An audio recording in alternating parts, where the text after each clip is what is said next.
On behalf of the Public Library of Mount Vernon and Knox County, I would like to welcome Bryan Doerries, who is the founder and artistic director of Theater of War. And he's going to be doing some terrific virtual residency, exciting stuff here in Knox County. So we wanted to invite him here today to have a conversation with us about his work. So welcome, Bryan. Thank you, Jamie. Thanks for having me on.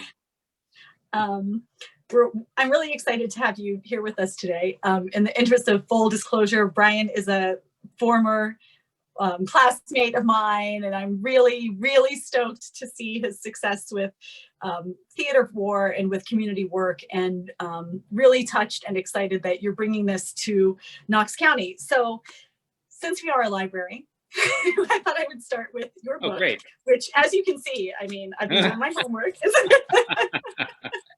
Old habits die hard. I dog-eared all these pages, and the thing that I love in the title is Theater of War: What Ancient Greek Tragedies Can Teach Us Today. And so, what do these tragedies have to offer Mount Vernon, Ohio?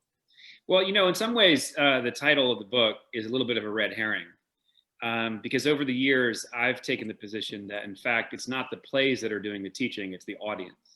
And a lot of the work over the last 12 years of Theater of War productions has been about bringing ancient texts, not just Greek tragedies, but other seminal ancient texts. We recently did the Book of Job for Knox County on Zoom in December with Mayor Matt Starr from Mount Vernon playing the accusing angel. Some folks might have seen that. We do all kinds of texts, but typically ancient texts or texts from other cultures to start a conversation about challenging subjects. And what I learned very early on, I studied Greek at Kenyon, and thought that, you know, because I translated these plays, that I knew something about them. And I did, I knew something about them. But studying them on a hill in Ohio is only one way of knowing an ancient story. And in fact, I learned from my own personal experiences as a caregiver for chronically ill friends and family members, that there were other ways to learn what these ancient stories were speaking about. So very early in our trajectory as a company, we started performing ancient plays in hospitals and listening to what patients and doctors and medical students had to say in response to the plays. And what it became very clear is that the audience with skin in the game, the audience with something at stake, always knows more than we do. And by we, I mean the theater company or scholars or people who think they know something about ancient Greek tragedies. And so it's not so much, from my perspective, what Greek tragedies can offer Knox County. It's really what Knox County can offer these ancient stories, that there's a depth of understanding that will come from being residents in Knox County that will illuminate new things about the plays that, as we learned from our recent performance of the Book of Job, Mount Vernon taught us a great deal about what that ancient story was speaking to.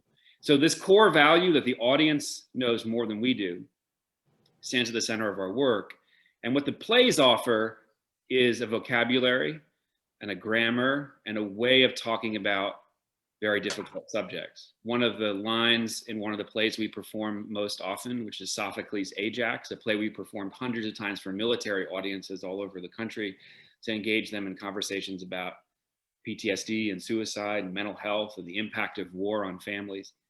The wife of this great warrior Ajax says, "How can I say something that should never be spoken?"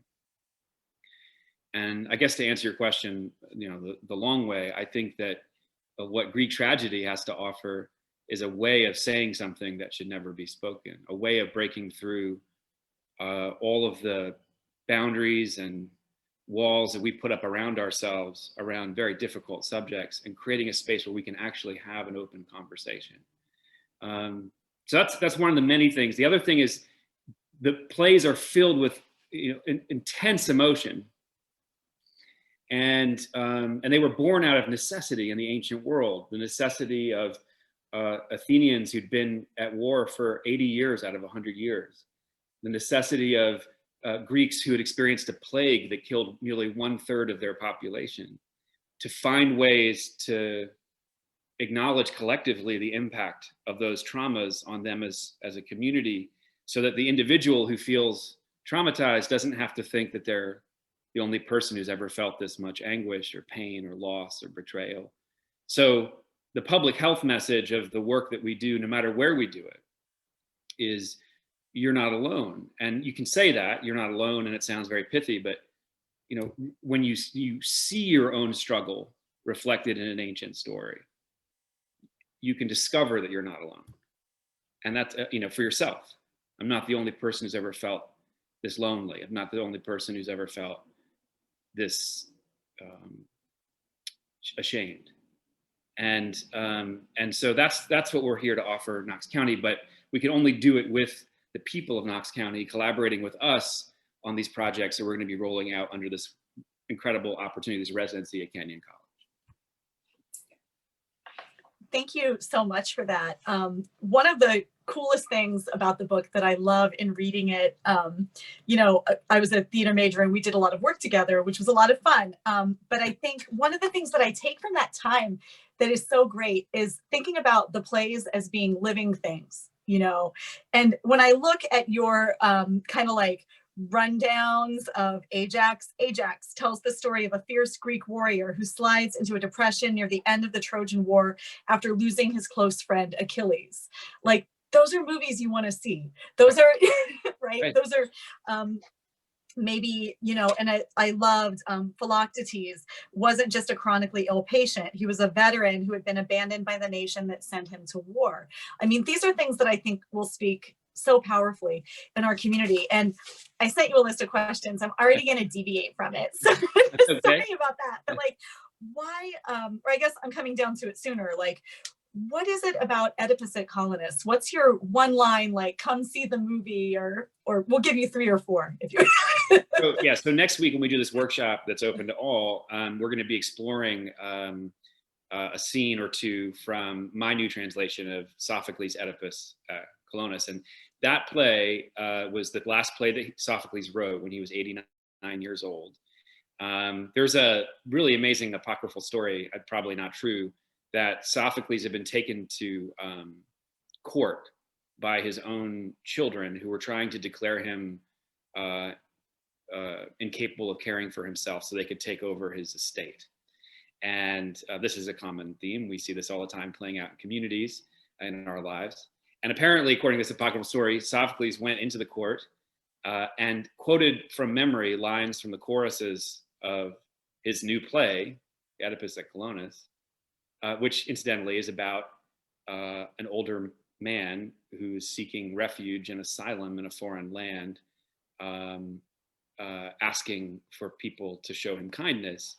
And he finishes his performance of his own play in the court by saying, if Sophocles is mentally incompetent, then I am not Sophocles, and wins the court case. Well, this probably isn't true, but I think because these ancient biographies are written hundreds of years after the people they're written about, but it gives us, I think, a sense of what's at the center of this play. It's a play about Oedipus, the great king who's brought to his knees because he realizes that he has done all these taboo things, murdered his own father, he slept with his mother, he's blinded by his own willful lack of recognition of who he is. And he goes off into the wilderness at the end of the Oedipus, and this is the sort of last phase of that journey in exile.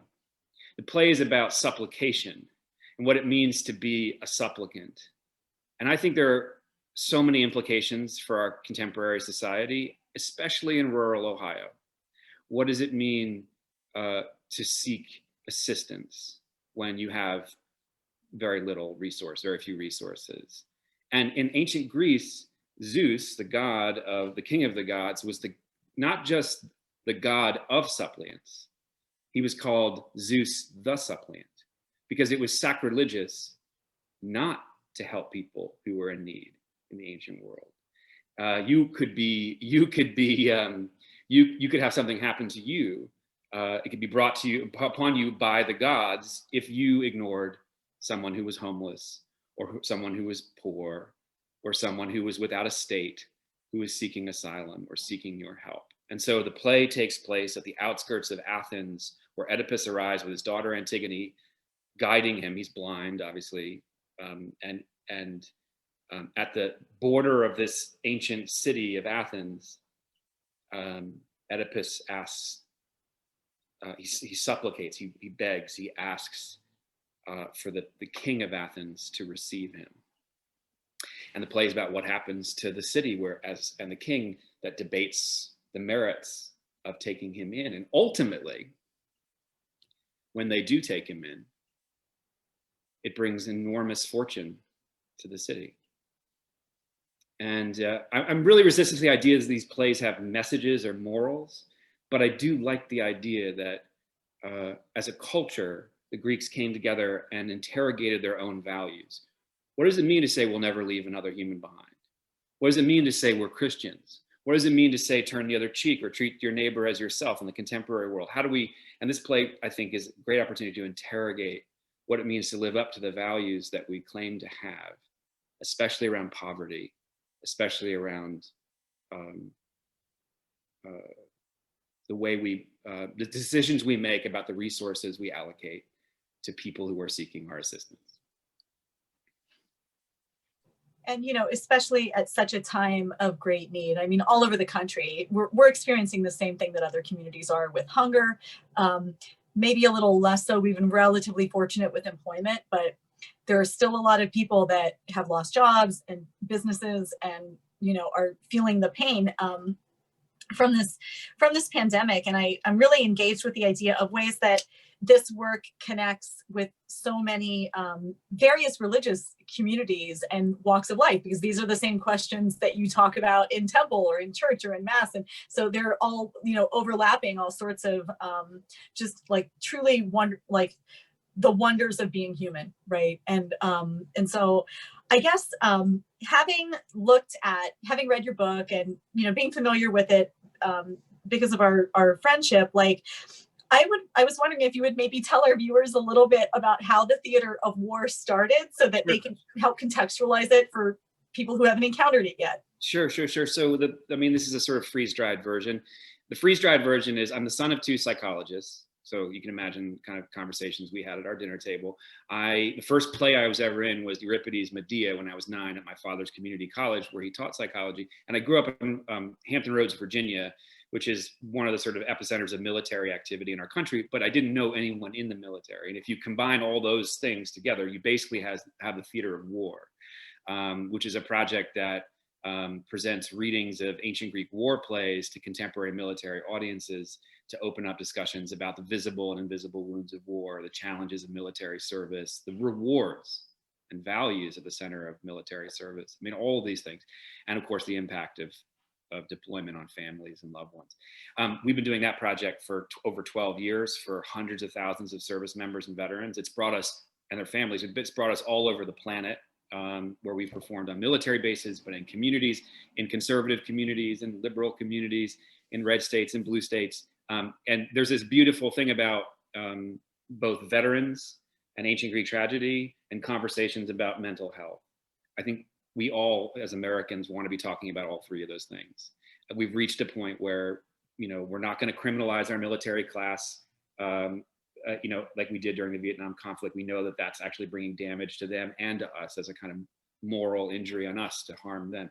We know that we need to be talking about mental health, and that, whether it's the opioid crisis or it's depression or it's the experience of isolation that many people feel, especially during the pandemic.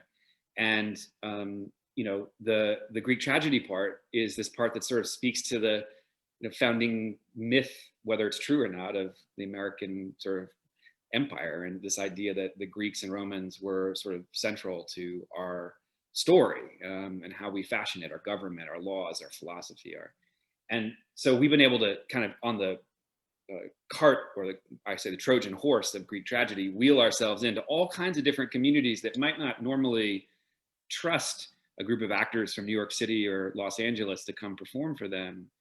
And that's also because we approach audiences with humility for all the things that they know that we cannot. And so we've been doing this for 12 years. The real genesis of it came from the fact that after I left Kenyon College with a classics degree, which everyone said you will never make a living with, what are you going to do with that? I went looking for audiences for Greek plays. I had the pleasure of collaborating when I was a senior at Kenyon on the Euripides Bacchae, where you made the costumes, and we built an amphitheater on on a hill in Gambier, Ohio, in April of 1998. My sort of whole career was kind of born in Ohio with this idea that, staging my own translations of Greek plays. But when I graduated and went out into the world, there wasn't much of an audience for ancient Greek drama. And what little audience did exist, I wasn't particularly interested in. And soon in my early 20s, I discovered, by way of my own life experiences as a caregiver, I lost my girlfriend, whose name was Laura Rothenberg, who died in 2003 of cystic fibrosis, that I experienced life, I experienced death, I experienced love, I experienced the extremities of that the Greeks were talking about. And I went back to these plays I'd studied at Kenyon, and it was as if they were written for me or about my secret anguish or my hidden shame. And they gave me solace to know that I wasn't the first person to have met the limits of his own compassion, or I wasn't the first person to feel helpless in the face of someone he loved suffering, seeing it happen. And I got this idea that if I could simply put these ancient stories that gave me solace in front of other people who'd lived these extreme experiences of love and loss and betrayal and grief, that something would happen. And the whole thing really took off in 2008, 2009, when in 2007, there was this story in the Washington Post about Walter Reed Army Medical Center, which was at the time our nation's flagship medical facility for veterans. And it exposed this expose substandard conditions for our veterans returning from Iraq and Afghanistan. Now, I was not for the invasion of Iraq. I marched against it in the streets of New York, but I wasn't about to sit on my hands and recriminalize and punish the volunteer military class that administration had the audacity to send to war. And so I had this idea, if I could get Greek war plays in front of veterans who'd felt betrayed or had felt loss or had a sort of hidden anguish they needed to somehow express, something would happen. And that's what led to the theater of war. But it wasn't until we got in front of 400 Marines with these ancient war plays in San Diego, and we scheduled a 45-minute discussion for them to talk about them. And the discussion lasted 3.5 hours and had to be cut off at midnight. And people started quoting from these plays as if they'd known these plays all their lives. And we're standing up and sharing stories of anguish and harrowing stories of loss that they'd never shared in private, let alone in front of 400 of their peers, at a moment when it was seen in the US military as a career-ending gesture to raise your hand and say, I'm struggling with an invisible wound.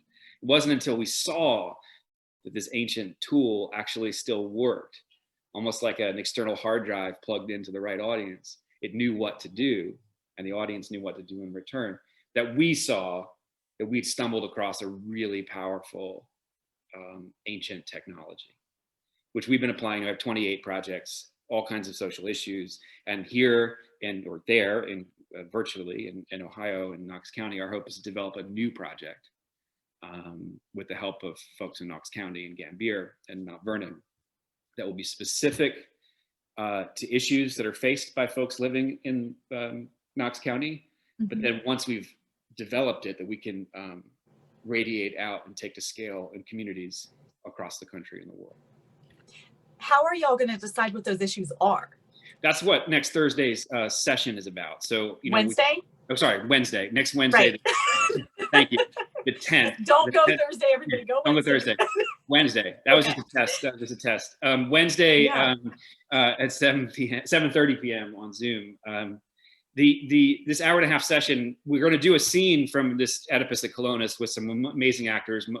Moses Ingram from The Queen's Gambit, and Frankie Faison from Coming to America and The Wire, and David Zayas, a really wonderful actor from the Bronx, who actually was an Air Force veteran and a cop, who is in Dexter and all kinds of other shows on television. And our company manager, Marjolaine Goldsmith.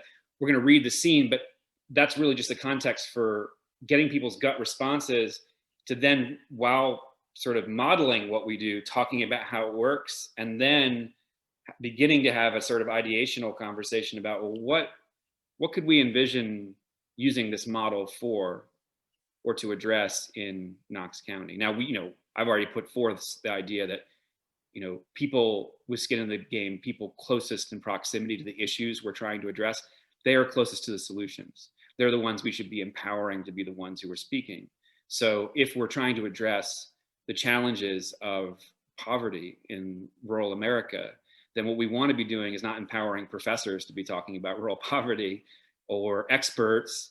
What we want to do is empower those who've experienced poverty to be responding to whatever story we're performing. And that could be applied to the opioid crisis. It could be applied to, any number of other issues. I don't want to be prescriptive, because we go into a community and we say, the three questions we ask are, for whom are we telling our story?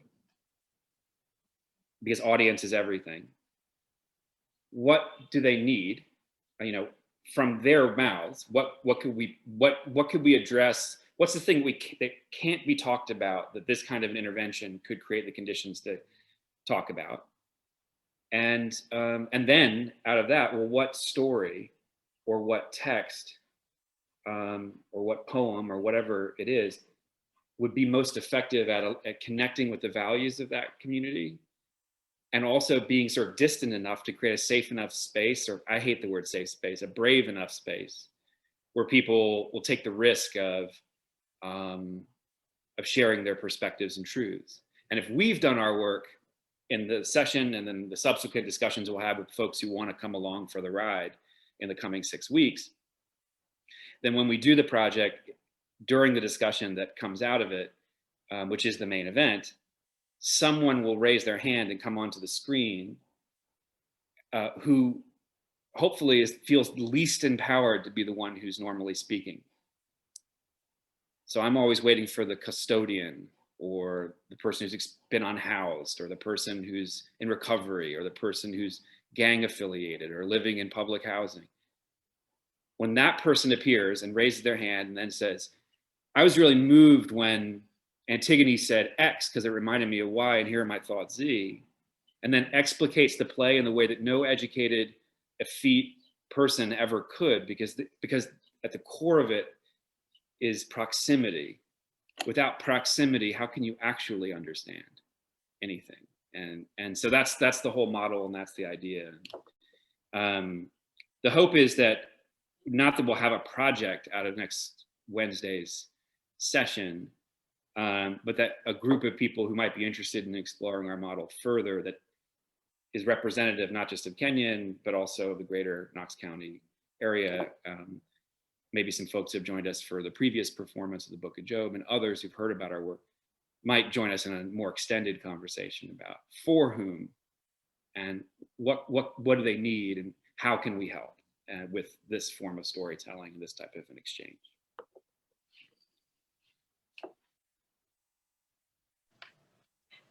Well, and I think too, it's important for us to remember that these plays were popular entertainment. They were the movies, they were the rock concert, they were the, foodie plays where you went and got, whatever, like where you met your romantic friends, where they were the place to be, right? It was really the epicenter. And so in thinking about that, too, I think a lot about the invisibility of poverty, and in many ways, often as a former academic, because I'm not practicing right now, I suppose I'm on my own self-created sabbatical, but there's a lot of invisibility in it, and so talking directly about those things isn't something that people do. And, professionally, you're trained to present in a certain way. Yeah. And I think, I wish I had $1 for every jaw that dropped when I say I grew up on welfare. Right.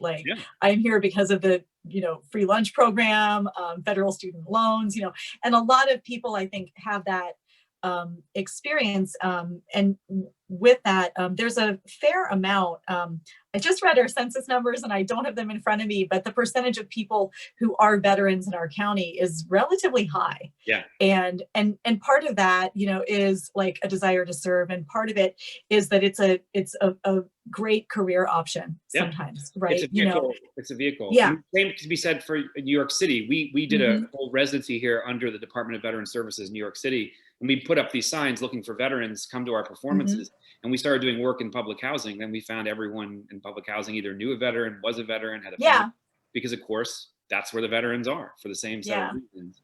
And we have a few veterans on staff, so I'm going to try to push them towards making sure that they participate. You know, veterans have taught us everything we know about this model. I mean, part of the idea is in the book is, you know, the 80 years of war in the ancient Athenian world was the cauldron out of which, out of necessity, this form of storytelling was born, where people sat in the amphitheater, which in Greek means the place where I see you and you see me. We see amphi in both directions, theatron, we see an amphi, and where our own struggles are reflected in stories that help us to see ourselves, but also to see the people around us out of necessity, because in a few seconds, you may have to go back to the conflict, the war, and the very fabric of democracy hangs in the balance of your ability to function as a member of society. The US military, whether you like it or not, is this grand social experiment where people from all walks of life actually are brought together, and it has these incredible sort of social programs since its inception to try to address things like mental health and sexual assault and, you know, public health issues. And so we kind of rode in on that. And because the structure exists, then we had this access to this entire cross section of America over and over again, teaching us about what these stories were really about. That plus the fact that this millennial cohort of veterans, this younger generation, demands at some level that we have this conversation. They're ready to talk in ways that previous generations aren't. And so there's something to be learned from these young veterans who are pushing the envelope of what was acceptable in the past. Where, you know, and so when we did that first performance, I think we were underestimating how this younger generation is actually creating a space where, you know, where we're all acknowledging that we need to be talking about mental health, and out of necessity. So I totally, that's great. You know, I feel like there are so many potential tie-ins, but that's the thing I also wanted to say in response to your initial questions. This is not high effete, you know, rarefied drama. I would argue that in fact higher education might be an impediment to the direct experience of these plays. And we keep seeing that in our performances, that the people who've never heard of them have more to tell us and teach us than the people who think they know them. And that's the hierarchy. And this is where it does align with some Christian values. I mean, I really like what Jesus says when he says the last will come first. You know, in our model, this is a new hierarchy, not just for the theater, not just for higher education, which we're sort of ancillary to. What I like about it is it aligns with libraries in a really direct way. The democratizing power of saying, you know, no one has a proprietary hold on loss or grief or joy or love. You know, this doesn't belong, these stories don't belong to the people who say they belong to them, that you have to go to some university to have some access, and they belong to everyone, just like the books in this library, just like the emotions we're coming to discuss. And so in our model, the last come first, because there's been so much work, intentional work over the last several thousand years to create the conditions where those who feel disenfranchised by society also feel that these stories aren't for them. Plus the fact that, I'm sure when people hear Greek tragedy, they think about people in togas or sheets rolling around the floor, burning like candle wax on their hands, you know, calling out to gods that no longer exist. But if we just strip all that back and let people have their own experience of it and hear that, you know, one of our first performances was for a military audience, and there was a couple that was on our panel, a combat veteran and his wife. He'd done a bunch of tours, he'd lost close friends, he had severe PTSD. They came up to me afterwards and they said, we came to this thinking it was going to be poetry, and it is, but that's something I said to my wife in our kitchen last night. And so then it raises all kinds of, what is realism? What is kitchen sink realism? Well, if you live at the extremes of what it means to be a human, people screaming on stage about their anguish may feel very realistic. Right. And it pushes the walls of the room back. The actors go to this extreme place and it says to the audience, you know, we've already gone here. You know, it's okay to meet us halfway. You know, it's totally fine. So that's the idea. And you know, I feel like we all got, if we ended up in high school studying the Greeks, administered a kind of poison with all kinds of sort of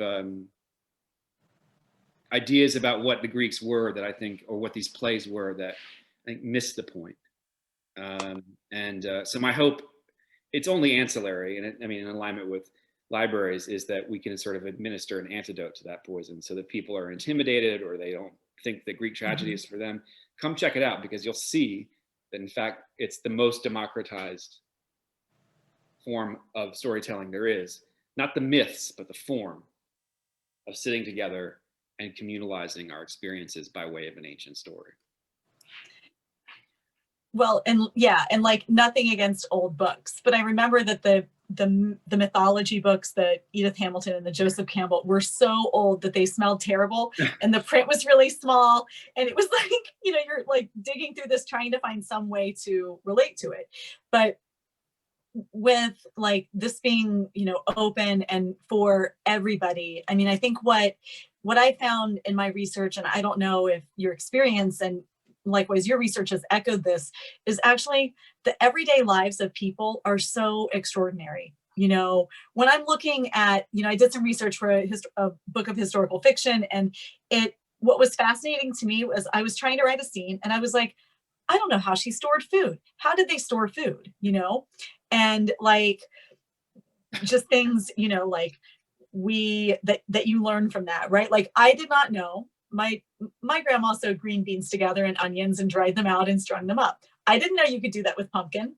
You know, I did not know that was a pastime, and also a necessity, right? Because like so much of your core nutritional value, little things like this, like those details about your everyday life, whether you're a receptionist at, you know, a car lot, or whether you're, you know, at home raising your children, right? Or working, you know, for a tech company, or, you know, we have a couple solar power enterprises around here. There are lots and lots of different, if you're a line person at a factory, you know, those stories are all part of our story.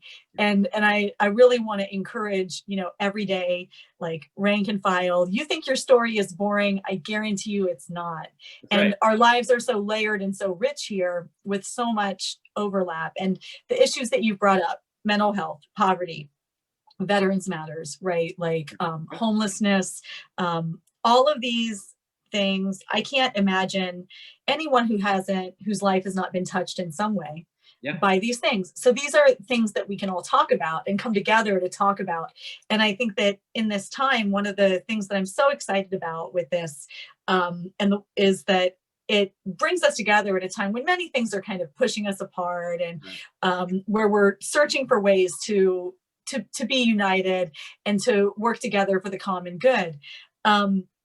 So how can library patrons get involved with this virtual residency at at Kenyon? No matter what their walks of life, like how do they get in? Well, first and foremost, it's we'd love to invite everyone to come to this Zoom session next Wednesday, February 10th from 7:30 to 9, where we're going to be modeling what we do and talking about how we might apply it in Knox County.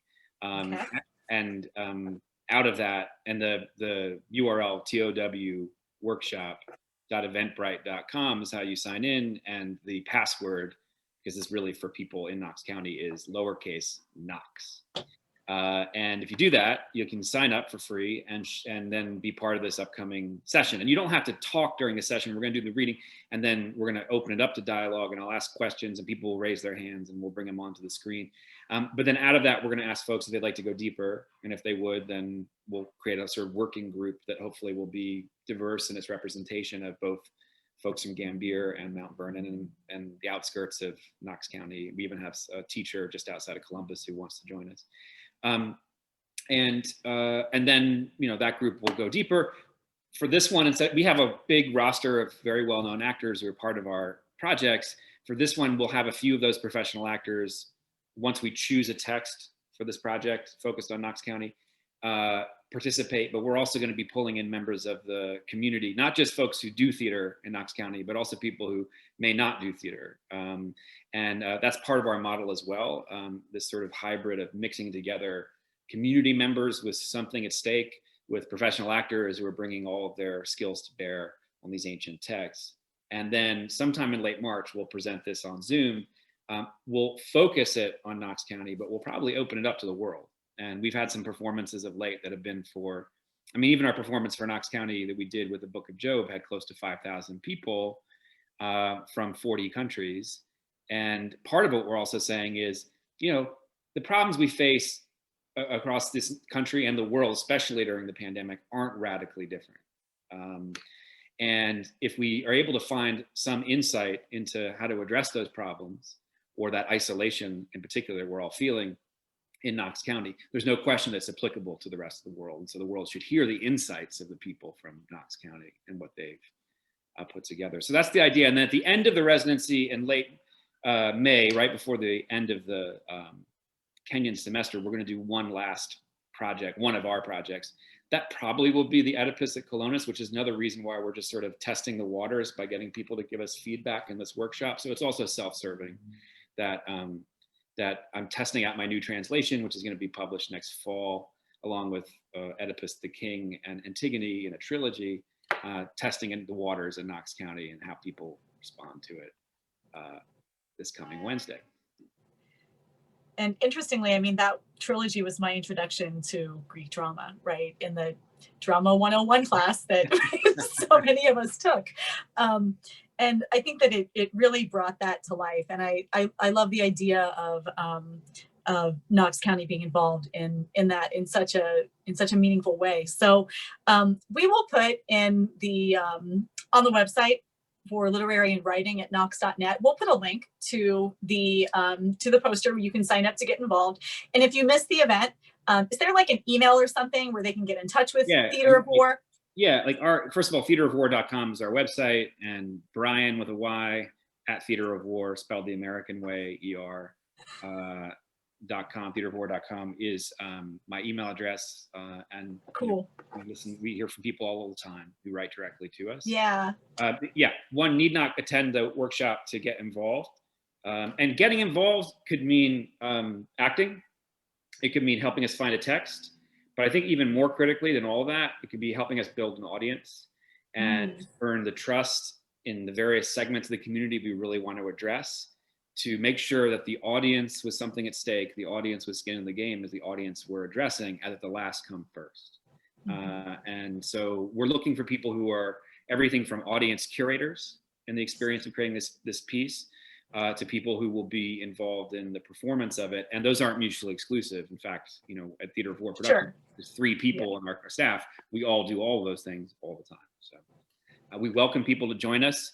This isn't rocket science, but we've lost touch with the power of this kind of storytelling in our world for all kinds of reasons. And we're excited to lend our platform to folks in Knox County and see what they make of it and learn from them.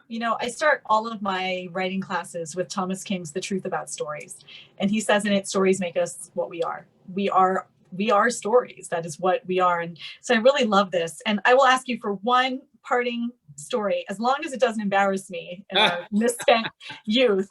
But we both studied at Kenyon in the 90s, and I know you've been back here many times. And I remember, as a local student, often wanting to introduce my friends to the place, and I'd be like, well, let's go look at this really neat thing out in Danville or in Fredericktown.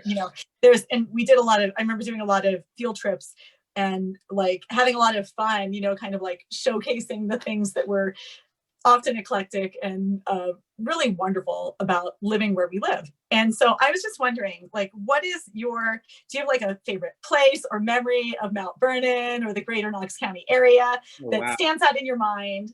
Yeah. You got to prove your worthiness to be here, Bryan. I have such fondness. I grew up in Newport News, Virginia, which is a shipyard town on the James River, right outside of the Chesapeake Bay. And a town where most people work at the shipyard, and where there was there was a kind of grittiness, and that reminded me of the Midwest, even though it was the deep South in some ways. And when I got to Kenyon, I was so delighted. It was very, very early in my first year. I think we had probably just met or soon thereafter, and I met a girl, and she goes unnamed, but I met a girl, and we stayed up all night. and we rode our bikes into Mount Vernon. And at dawn in the square, we had donuts that were just freshly baked. And it was my introduction to Mount Vernon. I biked down the old railroad line on that trail to Mount Vernon, and I kept going back. I took banjo lessons in Mount Vernon from an amazing teacher. That's right. The first 2 years I was there, I was studying Greek and banjo, and I split my time between learning Greek and going into Mount Vernon. And I used to get my hair cut at various barbershops in Mount Vernon. I was always trying to find the right one, and I knew I was an outsider because I'd walk in and folks would say, "What church do you go to?" And I was from up on the hill, but eventually people started to warm to me, and every chance I got, I didn't have a car, but I'd get into like the Kenyon shuttle and go into the square, and I love going to Ike's Diner and then that wonderful bar down. Now it's a CVS. That wonderful bar down in the square where I stumbled in. It's like the I think it was just old enough to start drinking legally, and I ended up opening the door, and there were all these pictures of Paul Newman all over the walls, and I went to the bartender and I said, "Why is Paul Newman, like, why is The Color of Money and Cool Hand Luke and all this stuff all over the walls?" And they said, "Well, this is the bar where Paul Newman got in a fight with locals from Mount Vernon when he was on the football team, and he got kicked off the football team, and resulting from getting kicked off the football team, he auditioned for a play, and it launched his career as an actor." And so we take credit for Paul Newman. I know Kenyon takes credit for him, but Mount Vernon really is what launched his career because he got in the fight here, and I just love that. It was so charming. And I mean, whether it's true or not, who knows? But I like that we all can sort of stake claims in these stories of people. Yeah. And I imagine Paul Newman would have liked that story too. So I had such fondness. And there was another place downtown, a pancake place. Jody's. Yeah, and I used to see all the like town politicians and council members. Yeah, it was a great equalizer, kind of like a place where everybody got together, and those are there's been a great deal of rejuvenation. There's lots of new stuff for you to see when you do physically come back and get to visit the college and the larger community. So we'll do some more field trips.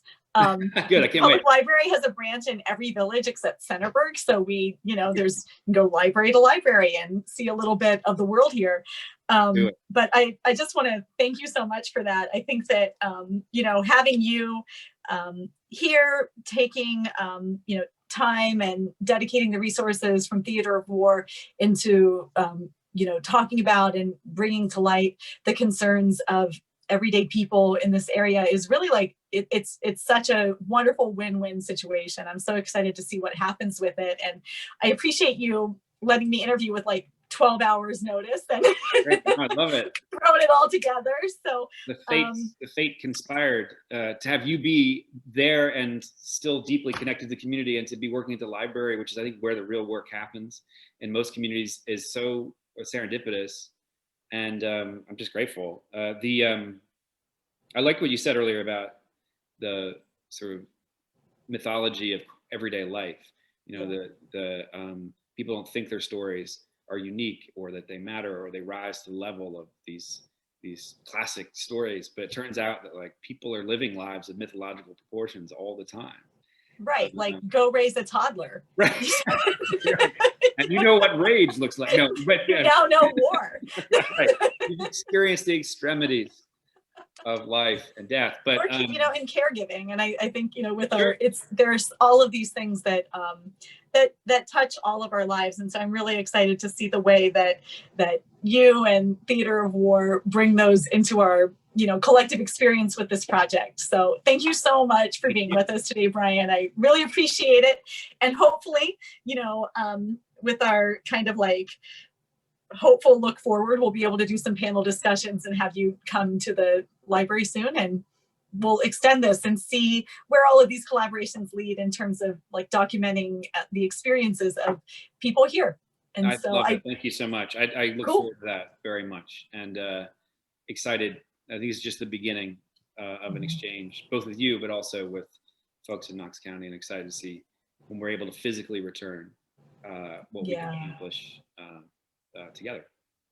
Well, and for our public library patrons, we miss you. We see you. We hope to see you on Wednesday at the Theater of War event. We'll post all of the relevant information and the contact information for Bryan Doerries in the chat and on our website and on the literary and writing page. If you've got any questions, you can always email me at knoxwrites1@gmail.com. And, thanks for being here with us today, and we will see you soon. Thanks a lot.